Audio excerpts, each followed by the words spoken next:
Hello, princesses, and welcome back to Not Fit for Print Beauty with me, Rebecca. Today we have an interesting, pricey, but very interesting product, a new release from Chanel. This is the Sublimage Eye Corrector. We're going to talk about it. We're going to try it on. We're going to go all over it. I have, I think, a good demo and comparison. So let's just get into this. So I think one of the good things about my channel, if I do say so myself, is that we have a really lovely community and I really get to know my community. It's important to me. And a bunch of you, and when I say a bunch, I mean about 10, sent me DMs or mentioned it in comments, are you going to review the Chanel Sublimage Eye Corrector? And you guys, at first I thought, I don't know, I just did a big Chanel video. It's a concealer. I think it's safe to skip it. But then I started doing some research because you guys got me thinking. I'm like, why are so many people asking me about this darn thing? And I happened to call, I love my Chanel Beauty Boutique. And I happened to call my sales associate, Nasy. And Nasy said a bunch of you guys are getting in touch with her after my Chanel videos. So she's keeping up with that because she's awesome. But I called Nasy. I said, I'm kind of driving by you on the freeway. You're there, huh? And she said, yeah. And I said, I got to come in and check this out. All right, well, as you see now, we have a review. This stuff is really interesting and I think it deserves our attention. So this is it. This is the concealer. It's really a corrector. They call it a radiance generating concealing eye care. But you can use it all over your face. But as most concealers are, the eye is the primary area of importance. So this is a comforting cream texture and hydrates and comes with a precision brush. We're going to talk all about it, but I do want you to sit down. It is $95 US. Steep. So you're like, whoa, Rebecca, I'm out. Well, tell me about this. Yeah, this is why it interested me. This is like, the only thing I can compare this to, this is like the concealer / corrector version of the Bobbi Brown What the Foundation or the Chantecaille product. That's a foundation. But this is in concealer form. And let me tell you, in foundation form, I don't like it. I don't want to slather lotion all over my face, so to speak, and have it be a foundation. I am uncomfortable with that. But in concealer form, I can't lie to you, it's kind of nice. So there's tons of shades of this. I got the shade 32. In the demo here, I'm actually trying it with you guys for the first time, but I did try on the shade in the Chanel Beauty Boutique, so I knew it worked. We were going back and forth between quite a few. When there's a lot of shades, there's a lot to choose from, right? And at first I thought, well, maybe I'll get a lighter one for under the eyes and then one to correct the rest of the face before I knew it was $95. Fortunately, Nasy said, I think you just need one shade. She was right, of course. 2 shades, you might be breaking the bank. So this is a really interesting little guy. Let me show you how to work it. So it sits in this glass case, no scent. And there is, like I said, no scent. Let me just show you. I mean, there's maybe a slight concealer scent, but it's not fragrance, which is rare for Chanel. And it comes, oh, well, let me just show you the inside of it. See, it does look like the Bobbi Brown What the Foundation, but this is not for the whole face. This is definitely for concealing and color correcting. It has some color correcting properties to it as well. It comes with 2 things that you'll want. It comes with this little kind of plastic dipstick to get product out. Otherwise, it's a mess. And it comes with this cute little brush, which is actually quite useful. We're going to use it during the demo, so I'll show you how it works. But you could, of course, use any sort of a brush, or if you wanted, a beauty blender. The reason the little plastic stick comes in handy is that if you're really going in there with your hands, it's just going to be a mess. And in fact, please prepare for the fact that it will be a little bit messy when you first use it, because there's one of those little plastic covers that you have to kind of take off, and it kind of got everywhere. But now that I'm into the product and using it, there's no more mess. But at first, be prepared for a little bit of mess, I do admit. Okay, I want to show you me using it now, and then we're going to do kind of a before and after. I do very, very light foundation and light makeup in this video so you can see the difference, because this is a luxury price point. I want you guys to be sure you want it. And then we're going to do a little bit of a wear test and talk a little bit more about this. It is cooling. It does have kind of soothing properties. And I like it as a concealer Even though I admit to you, when this sort of a thing is in foundation form, it's not my favorite. I think Chanel has actually done it right. As a corrector concealer, it's actually quite nice. But let me not give away the game. Let's go and then we'll have a wear test.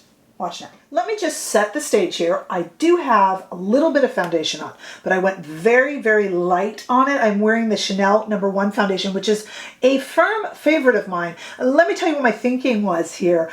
I knew that I really would not wear this just on bare or moisturized skin, but I didn't want to put layer upon layer of foundation on and have done the concealers or correctors job for it at the start, right? So I just did a very light, one very light layer of foundation. Maybe I would actually usually wear a little bit more, but I tried to strike a balance. You get it. Okay, so I got 2 brushes here. I got a Sonia G Fusion brush, which is great with kind of creams and liquids and things. But I've also got the little Chanel brush, and this is my first time trying this at home. I have tried it in the store, though. In the shop, I should say. So let's see how we do here. My concerns, I don't get bags under my eyes. I do get darkness. I get redness around the nose, though this is an eye product. You can use it anywhere. And I don't know if this shows on camera, I have some visible, not lifted, but visible blue veins on the sides of my eyes, which if you've seen my channel before, I have mentioned when I do concealer videos, it's something I like to conceal. It's just genetic or something, I don't know. And I always like to put a little bit of concealer on the eyes. I wonder if this will be a good one or too sticky. Let's just try it. Okay, I got the same color for everywhere. I'm just kind of gonna put it in a few places with this little brush because you don't really wanna, other than that, you wouldn't really have an applicator. You kind of have to go straight into it. I also have, while we talk about all my issues here, this is therapy as well, a little bit of a hyperpigmentation situation right there. And just your average blemishes and such. Okay, so the question is, now that I've kind of used all the product, I've got a drier brush. Let's see if I can just use the brush itself to blend. So what I did was I used up all the product. I got nothing on my eyes here, guys. I used up all the product that was already on the brush. So now I can kind of blend with the brush. If I had overdone it a bit and had extra, I would probably have switched to that Sonia G Fusion brush that I brought out so that I wasn't just applying more, right? That makes sense. But this brush is doing quite a nice job just of kind of blending it in. And let's see what you guys think. It's a little bit lighter and brighter, but I'm okay with that. I have no makeup or bronzer or anything over it. It should just bring a brightening effect to the face. That's really, really interesting. Now, I put a little bit of it on the eyelids. I never apply concealer directly to my eyelids, but I often take whatever's on the brush and put it on and use it as a lazy version of an eye primer. And I do use the word lazy because it is lazy. But, you know, we're just trying to get out the door in the morning, right? Okay, so let's see what we think. I definitely feel like my eyes look brighter than they were. And let me actually insert a photo here of me a few minutes ago before I put this on and see what you guys think.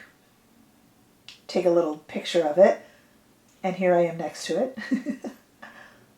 Yeah, I think it's definitely a bit brighter. Kind of like it, and it feels nice. All right, let me put the rest of my makeup on so you can see it with, you know, the rest of makeup applied. I won't put on any more foundation though, but I'll put on the rest of my makeup, and then let's discuss this little guy because it's pricey. It's okay. I have been running around all day and done other filming, and I literally, I mean, I'll let you in on a little trade secret here. I literally put the shirt back on that I was wearing for the intro and the demo, so that this kind of matched in editing. But I shouldn't tell you that, but it's true. So I have been running around all day. It's been about 6 hours that I've had this on, and I have some really good news to report. I did not touch up my, I did not touch up the foundation. What I did do is I put a little eye makeup on because I was reviewing the Give by Gwen Stefani that's coming. The little glitter eye shades, that review is coming soon. And I went to go ahead and change it, and I ended up building this concealer up hours ago over it. it builds up really nicely. And I kind of worried that when I built it, it might crease or cake, but because it's this really gentle kind of almost liquidy cream, it didn't build up or cake at all. It's sitting really nicely around the nose. I think it's settled into the face a lot. I haven't changed anything. It's definitely brightening under the eyes and wearing well. It's not sinking into fine lines. For me, this product is worth the money I spent on it. For you, as I always say on this channel, I'm not your bank manager. I deal with high-end and luxury makeup, so I do know that the prices are steep, and of course you will have to manage your own budget there. For me, I do believe this is worth it. It's a really interesting concept for a concealer that, as I said earlier, I don't believe works in foundation form, my humble opinion. In concealer form, I'm really liking it. At first I thought, it was like crazy to spend $95 on a concealer color corrector. I like this little guy. Do remember that it's a bit messy when you first open it up, I won't lie. But now that I've been using it, I'm having no trouble just using the little spatula. Not something that you can throw into your bag and take with you for touch-ups, admittedly. But it does seem to last pretty darn well. So I'm super glad that I love when you guys bring these things to me. And like I said, 10 of you were like, are you going to review this? And I thought, what's the deal with this? Well, you're right. It's pretty innovative, and I'm super glad that you guys all suggested it to me. Our community is amazing here. So let me know your thoughts, including thoughts on price, thoughts on usage, comparisons, whatever you need from me. I will always list my sales associate, Nasy, whenever I do anything with Chanel. No benefit, monetary benefit to me. I just think she's awesome. So I always list that there in case you would like to purchase through her or whatever it is that works for you. Give this video a thumbs up if you enjoyed it. I sure hope that you did. Hey, if you haven't already done so, make sure that you subscribe to this channel so that we can keep building. Come say hello over on Instagram and TikTok too. And don't forget that you can become a member of this channel for special behind the scenes content, chat groups, and special members only lives. And I hope to see you all in the next video. Bye-bye.